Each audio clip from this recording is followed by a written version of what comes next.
Ya, jadi dalam rangka hari ulang tahun Kejaksaan yang ke-61 dan hari ulang tahun Ikatan Adiaksa Dharma Karini yang ke-21, kami mengadakan beberapa kegiatan yang terutama mendukung kegiatan pemerintah karena saat ini masih dalam rangka pandemi COVID-19, sehingga kegiatan-kegiatan dalam rangka hari ulang tahun disesuaikan dengan keadaan saat ini.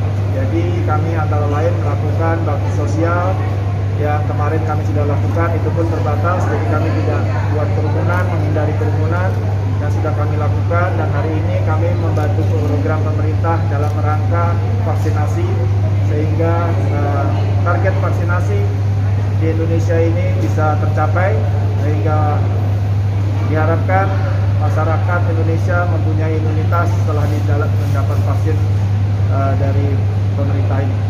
Untuk Kejaksaan sendiri berapa di target masyarakat yang ikut vaksin? Untuk hari ini ditargetkan 100 orang untuk juga mencegah kerumunan, sehingga juga dibatasi, jadi hanya 100 orang. Kemudian nanti dilanjutkan juga dengan vaksinasi buat anak-anak yang antara 12 sampai 18 tahun, mungkin nanti di hari berikutnya. Ya, jadi bintang ini Pak, bintang.